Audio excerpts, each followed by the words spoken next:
Saudara, Anda masih bersama saya Syaimatika dalam Kompas Aceh. Sejumlah sekolah di Kabupaten Aceh Besar sudah mulai melaksanakan proses belajar tatap muka secara normal. Meski masih menuai pro dan kontra, namun hampir 85% orang tua siswa setuju untuk mengizinkan anaknya kembali sekolah tatap muka. Sejak kasus COVID-19 merebak di seluruh kabupaten kota se-Aceh, seluruh sekolah menghentikan proses belajar mengajar secara tatap muka karena beresiko menjadi klaster penyebaran COVID-19 baru yang sangat mengkhawatirkan. Sudah 6 bulan lebih siswa melakukan proses belajar secara daring yang dibimbing orang tua di rumah. Namun bagi orang tua, guru, dan siswa, hal ini tidak berjalan efektif, terutama bagi siswa sekolah dasar yang membutuhkan perhatian dan ajaran khusus dari guru di sekolah. Salah satu kabupaten yang mengambil sikap meski daerahnya termasuk zona merah adalah Kabupaten Aceh Besar. Dinas Pendidikan Kabupaten Aceh Besar bersama unsur Forkopimda mempertimbangkan untuk menjalankan sekolah tatap muka, namun tetap menerapkan protokol kesehatan penanganan COVID-19 secara ketat. Selain itu, pihak sekolah juga harus berkoordinasi dengan kepala desa dan lingkungan masyarakat di dekat sekolah yang bersangkutan untuk memastikan lingkungan sekolah aman dari paparan COVID-19. Para guru juga harus menyediakan surat pernyataan persetujuan dari orang tua siswa. Proses pembelajaran ini kan sesuai dengan surat diberitahu oleh dinas kan, mengatakan bahwa sekolah-sekolah diberikan hak wewenang tergantung menurut mereka sendiri untuk melakukan proses pembelajaran tatap muka dengan sistem harus menjaga protokol kesehatan. Artinya syarat-syarat protokol kesehatan seperti pakai masker kan, kemudian juga mencuci tangan, pakai hand sanitizer, kemudian juga dalam melakukan proses pembelajaran di dalam kelas juga harus mengatur jarak sehingga ini tidak terkombinasi.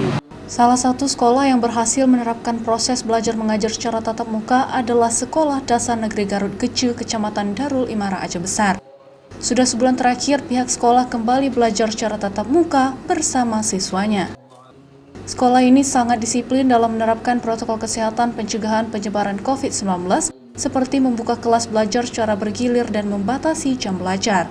Siswa diwajibkan menggunakan masker saat bersekolah dan pihak sekolah juga menyediakan tempat mencuci tangan di depan ruang kelas.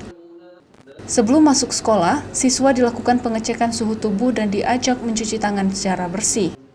Guru juga mengatur jarak duduk siswa di dalam kelas dan membatasi jumlah siswa maksimal 15 orang masing-masing kelas. Siswa juga dianjurkan untuk membawa bekal sendiri dari rumah karena kantin di sekolah tidak dibuka agar tidak mengundang keramaian. Semua proses ini dilalui oleh guru dan siswa secara disiplin sehingga proses belajar mengajar secara tatap muka berjalan normal.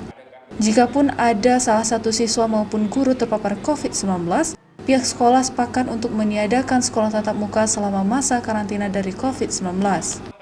Dari hari ke hari, lebih kurang kami lakukan itu persiapan tentang masalah pematangan kerja kami, terutama sekali menyangkut dengan protokol kesehatan. Alat-alat yang menyangkut dengan protokol kesehatan telah kami sediakan semuanya, dan itu semua siap untuk kami lakukan. Sebagai guru, dirinya juga merasa puas jika mengajarkan siswanya secara tatap muka, karena tidak hanya mengajarkan materi pembelajaran saja, tetapi bisa memantau langsung perkembangan belajar siswa dan memberikan pemahaman moralitas kepada siswanya. Kalau efektif, dua-duanya ada plus minusnya. Kalau daring, waktu kerja anak-anak lebih lama. Kalau tatap muka kan lebih sedikit, tapi kalau efektif saya rasa sebagai guru lebih efektif tatap muka. Lebih puas kami mengajar anak, tahu bagaimana anak, lebih-lebih kalau seperti saya guru kelas 1. Jadi anak yang sudah bisa baca dengan belum baca, saya bisa tahu pasti siapa anak yang sudah bisa. Proses belajar tatap muka ini masih menuai pro dan kontra di kalangan orang tua siswa.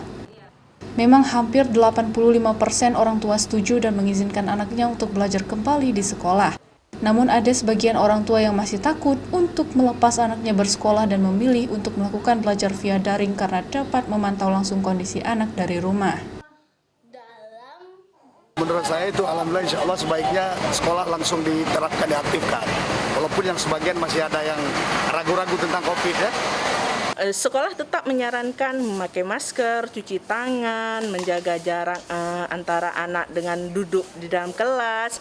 Tapi walaupun seperti itu, saya tetap lebih memprioritaskan anak saya belajar di rumah karena angka meningkatnya COVID ini jauh lebih tinggi dari sebelumnya. Guru dan orang tua siswa berharap virus corona ini cepat berlalu agar anak dan siswa mereka dapat belajar secara normal dan bisa kembali bermain bersama teman di sekolah.